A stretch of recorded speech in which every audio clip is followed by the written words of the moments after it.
بسم الله الرحمن الرحيم قل رب زدنا علما صدق الله مولانا العلي العظيم. آئیے ذرا عقیدت پر محبت سے نبی اور آل نبی پر جھوم جھوم کے خراج عقیدت پیش کرنے پر یا نواز سے اللہم صلی علی سیدنا و مولانا محمد وعلى آل سيدنا ومولانا محمد وعلى وسلم عليه صلاة والسلام عليك يا رسول الله يا نبي الله يا حبيب الله صلى الله عليه وسلم. درود پاک کو آپ نے جو ہے جتنی محبت سے پڑھنا چاہیے اتنی محبت سے پڑھنا. درود پاک بہت ہی اہم وظیفہ ہے، بہت ہی اہم عبادت ہے. درود پاک کی وہ عبادت ہے کہ جس کو چاہے دکھاوے کے لیے ہی کیوں نہ پڑھا جائے اللہ رب العزت اسے قبول فرمائے. سبحان اللہ سبحان اللہ. درود پاک کے علاوہ دوسری کوئی عبادت نہیں ہے جو دکھاوے کے لیے کی جائے اور اللہ اسے قبول فرما لے. کوئی بھی عبادت ہو اگر اس کے اندر ریاکاری ہے، دکھاوا ہے، تو آپ کے منہ پر مار دی جائے گی. لیکن درود پاک کو اللہ رب العزت نے یہ فضیلت رکھی ہے کہ اگر دکھاوے کے لیے ہی کیوں نہ کیا جائے پھر بھی اللہ اسے قبول فرمائے. درود پاک کو ہلکے میں نہیں لینا چاہیے. درود پاک اہم عبادت ہے، اہم وظیفہ ہے، اور درود پاک ہر عاشق رسول کے لیے ضروری ہے، بہترین عمل ہے. درود یہی درود پاک ہے جس کو پڑھ کر لوگ ولی بن جاتے ہیں. یہی درود پاک ہے جس کو پڑھ کر لوگ منزلیں حاصل کر لیتے ہیں. اگر کسی کو ولایت ملتی ہے تو پہلے سرکار رسول پاک صلی اللہ تعالی علیہ وسلم پر درود پاک پڑھنے کے صدقے میں یہ وظیفہ ہے، پہلا وظیفہ ہے کہ اگر کوئی منزل حاصل کرنا چاہتا ہے تو رسول پاک صلی اللہ تعالی علیہ وسلم پر درود پاک پڑھے. جب کثرت سے درود پاک پڑھے گا اللہ پورا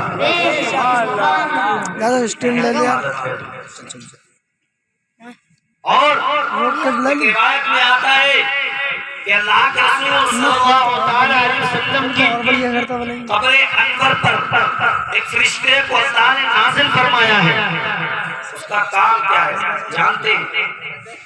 اگر رسول پاک صلی اللہ تعالی علیہ وسلم کا کوئی بھی امتی آقا پر درود پڑھتا ہے تو وہ فرشتہ اس کا اور اس کے باپ کا نام لے کر آقا کی بارگاہ میں عرض کرتا ہے حضور فلاں بن فلاں نے آپ پر درود پاک. سبحان اللہ سبحان اللہ سبحان اللہ. تو بتاؤ تم نہیں چاہتے کہ تمہارا اور تمہارے والد کا نام رسول پاک کے سامنے؟ سبحان اللہ. اس سے بڑی بخت کی بات اور کیا ہوگی، اس سے زیادہ مقدر کی بات اور کیا ہوگی کہ ہمارا اور ہمارے والد کا نام آقا کریم صلی اللہ تعالی علیہ وسلم کے ساتھ اور آقا کے سامنے اگر ہمارا نام آ گیا، ہمارے والد کا نام آ گیا اور آقا نے اس کو قبول فرما لیا تو سمجھ لو تمہاری دنیا بھی بدل جائے گی اور تمہاری آخرت. آقا کریم صلی اللہ تعالی علیہ وسلم پر درود پاک پڑھنے کی بے شمار فضیلتیں ہیں. ایک مرتبہ درود پاک پڑھ کے سنا دیجیے. اللہ سیدنا و مولانا علیہ الصلوۃ والسلام یا رسول اللہ یا نبی اللہ یا حبیب اللہ صلی اللہ علیہ وسلم. اس آیت کریمہ کی تلاوت کا شرف حاصل کیا. اللہ رب العزت اپنے مقدس کلام کے اندر ارشاد فرماتا ہے قل رب زدنی علما، اے محبوب آپ مجھ سے زیادتی علم کو طلب کرو۔ اللہ نے کیا فرمایا اپنے محبوب سے؟ اے محبوب آپ کہو کہ مولا تو مجھ کو اور مزید علم عطا فرما۔ یہ مقام ہے علم کا، یہ مرتبہ ہے علم دین کا، یہ مرتبہ ہے علم کا کہ اللہ اپنے محبوب اس محبوب سے کہہ رہا ہے جس کے لیے رب نے فرمایا ہے علمکم ما لم تکونوا تعلم، اے محبوب ہم نے وہ سب آپ کو سکھا دیا ہے جو آپ نہیں جانتے۔ پھر بھی رب فرما رہا ہے اے محبوب اس سے اگر کوئی چیز طلب کرو تو علم طلب کرو کہ اللہ مجھ کو مزید علم عطا فرمائے۔ حضرات محترم، علم ہی ایک ایسی چیز ہے جس کے ذریعے انسان کی عظمت بڑھتی ہے۔ علم بھی ایک ایسی چیز ہے جس سے انسان جانا اور پہچانا جاتا ہے۔ علم بھی ایک ایسی چیز ہے جس سے انسانوں میں اور لوگوں میں موازنہ ہوتا ہے۔ یعنی اگر کوئی چیز انسانوں کے درمیان فرق کرنے والی ہے تو اس کو علم کہا جاتا ہے۔ حضرات محترم، آج ایک بچے نے آپ کی بستی میں حفظ مکمل کیا ہے، اور یہ حفظ کس کا مکمل کیا ہے؟ قرآن پاک کا حفظ مکمل کیا ہے۔ اور حضرات محترم، روایت میں آتا ہے جس کا بھی بچہ اگر حافظ قرآن ہو جائے میدان محشر میں اس کے والدین کے سر پر اللہ رب العزت تاج۔ سبحان اللہ سبحان اللہ۔ تھوڑی بہت خوشی کی بات ہے، بہت خوشی کی بات ہے کہ میدان محشر میں اگر کسی کے والدین کے سروں پر تاج رکھ دیا جائے، اس سے زیادہ خوشی کی بات اور کیا ہو سکتی ہے؟ لوگ دنیا میں عزت حاصل کرنے کے لیے کیا کیا کرتے ہیں؟ لوگ دنیا میں عزت حاصل کرنے کے لیے پتہ نہیں کتنی دغا بازی کرتے ہیں، کتنی چوریاں کرتے ہیں، کتنی لکوریاں کرتے ہیں، لیکن میدان محشر میں ان کی یہ عزت کام نہیں آئے گی۔ لیکن اگر جس نے بھی اپنے بچے کو حافظ قرآن بنا دیا ہوگا تو یاد رکھو میرے دوستو، چاہے وہ کتنا بھی دنیا میں عزت دار رہا ہو یا نہ رہا ہو، لیکن وہ میدان محشر میں نیچے بیٹھے گا۔ لیکن جس نے اپنے بچے کو حافظ قرآن بنایا ہوگا اللہ رب العزت اس کے سر پر تخت تاج اس کے سر پر تاج رکھا جائے گا۔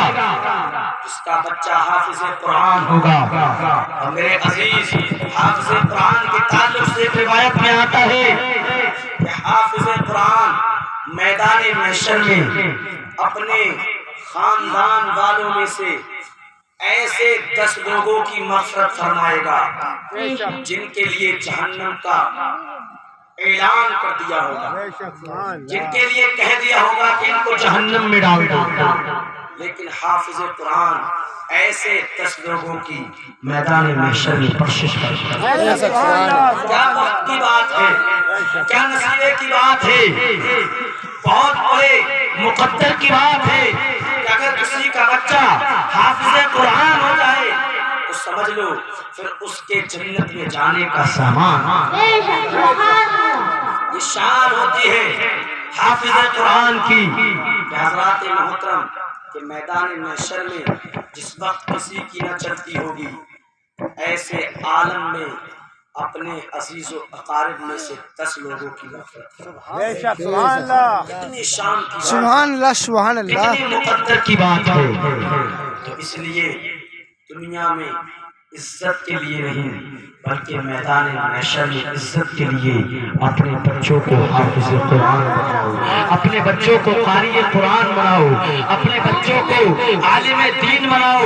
کیونکہ عزیز، چاہے تم کتنے بھی بہترین اسکول میں پڑھا لو، چاہے تم کتنے بھی بہترین کالج میں پڑھا لو، چاہے کتنا بھی پیسہ خرچ کر دو اور کتنی بھی بہترین بسوں میں اپنے بچوں کو پڑھنے کے لیے بھیجو، لیکن جو شان اللہ نے طالب علم کے لیے رکھی ہے، یعنی قرآن کے سیکھنے والے کے لیے رکھی ہے، وہ سواری تم کتنا بھی پیسہ خرچ کر دو گے لیکن لا نہ سکو گے۔ چاہے دنیا کی دولت بیچ کر سواری خریدنے کی کوشش کرو گے پھر بھی نہ لا سکو گے۔ وہ سواری کون سی ہے؟ وہ سواری وہ ہے آقا کریم صلی اللہ تعالی علیہ وسلم ارشاد فرماتے ہیں جب کوئی بچہ علم دین سیکھنے کے لیے اپنے گھر سے مدرسے کی جانب نکلتا ہے تو فرشتے اپنے پروں کو بچھا دیا کرتے ہیں۔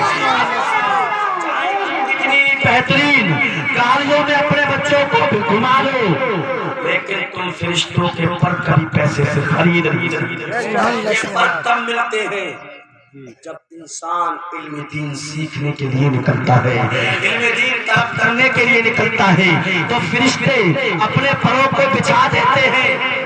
میرے عزیز، تم دنیا میں چاہے اپنے آپ کو کتنا بھی بہترین کہو، لیکن رسول پاک کی نظر میں بہترین نہیں ہو۔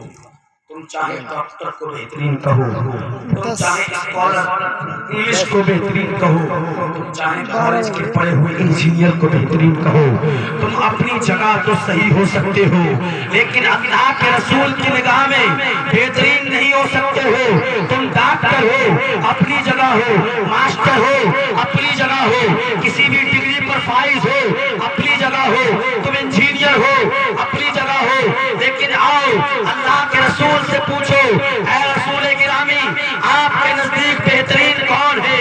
تو آقا ارشاد فرماتے ہیں خیرکم من تعلم القرآن وعلمہ، تم میں سب سے بہتر وہ ہے جو علم دین سیکھتا ہو اور علم دین سیکھتا ہے۔ اللہ کے رسول کے نزدیک سب میں بہتر وہ ہے جو علم دین سیکھتا ہو اور علم دین سکھاتا۔ تم دنیا کی نظر میں تو بہتر ہو سکتے ہو لیکن اللہ اور اس کے رسول کی نظر میں اگر بہتر بننا چاہتے ہو تو تم کو علم دین سیکھنا ہوگا۔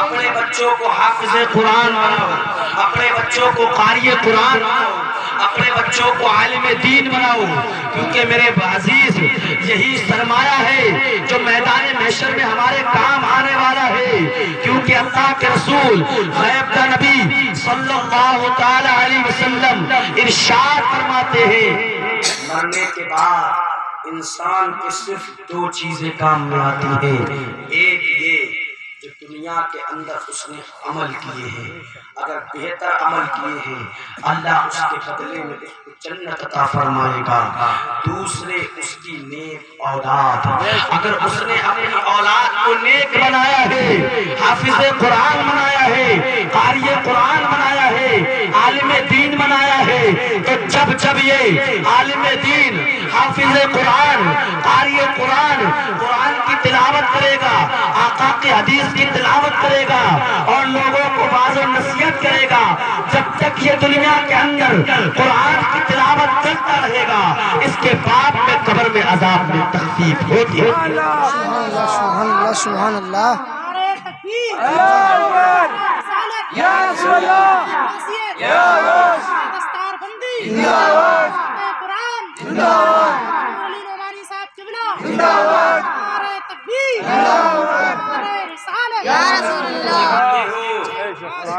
کوئی چیز ہمارے یہاں بھی کام آئے، قبر میں بھی کام آئے اور میدان محشر میں بھی کام آئے، تو اپنے بچوں کو حافظ قرآن بناؤ، اپنے بچوں کو قاری قرآن بناؤ، اپنے بچوں کو عالم دین بناؤ، کیونکہ میرے عزیز اگر تیرا بچہ قاری قرآن ہوگا، اگر تیرا بچہ حافظ قرآن ہوگا تو پھر وہ کسی اور کی اتباع کرتا ہوا نظر نہیں آئے گا بلکہ رسول پاک کی پیروی کرتا ہوا نظر آئے گا۔